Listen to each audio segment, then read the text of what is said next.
Good morning.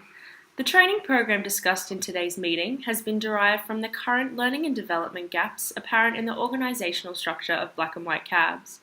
The appendices in front of you is based on extensive learning and development theories and literature and is essential for the improvement and competitive edge of black and white cabs and the services they provide.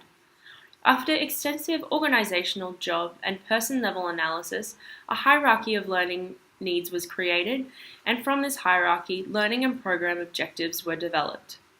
Internal analysis demonstrated three major performance gaps that needed training and development.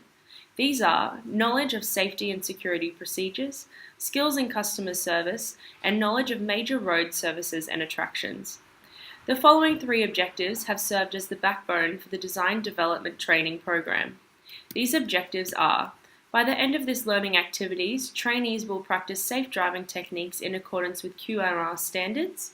By the end of this learning activities, trainees will be able to evaluate the most efficient routes from various locations.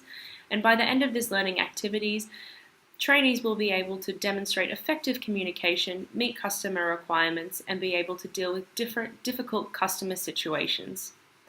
These three learning objectives have been identified as the most crucial training and development gaps for reaching the black and white cab's organisational objective to provide prompt and efficient transportation services that will meet or exceed customer expectations. The design program has taken into account the challenges of learning transfer and is designed so that trainees can effectively apply knowledge, skills, and attitudes learnt during workshops. To ensure learning is transferred into the working environment, the training program has taken into account Berkowitz and Donestein's theories of physical fidelity and psychological fidelity.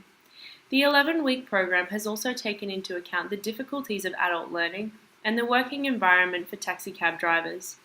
Because taxicab drivers predominantly work individually, experiential learning theory has been applied. It is recognized that each cab driver has had a different experience throughout their driving career, and that placing experience in the center of their learning process is the key to higher adult learning and successful training transfer. The training schedule has been developed based on the foundations of action, reflection, experience, and abstraction. The designed 11-week program in Appendix 4 is focused on the three identified learning and development gaps. The on-the-job coaching program in Appendix 2 and off-the-job learning workshop in Appendix 3 are examples of the training programs that will be conducted during the training schedule. The sequence of the training program has been designed so that the trainee group is able to intake knowledgeable information and then apply these skills in a working environment. For the on-the-job activity, a coaching environment was chosen to be the most effective style of training for development in the areas of evaluating the most efficient routes from locations and practicing safe driving techniques. The coaching program has included Billett's learning model of modeling, coaching, scaffolding, and fading. These elements will be executed through one-on-one coaching during 2 6-hour shifts with a trainee. By the end of the coaching sessions, trainees will be able to evaluate the most efficient routes from various locations. Throughout the coaching session, the trainee will be provided with examples and feedback for the correct methods of proper navigation. The off-the-job learning program was based on Garnier's 9 levels of instruction. The program is designed to develop trainees' ability to demonstrate effective communication, meet customer requirements, and deal with difficult customer situations. The program was based on Burke and Daly's instructional method to change long-lasting changes in behavior and Decker and Nathan's method of developing and enhancing behavioral skills.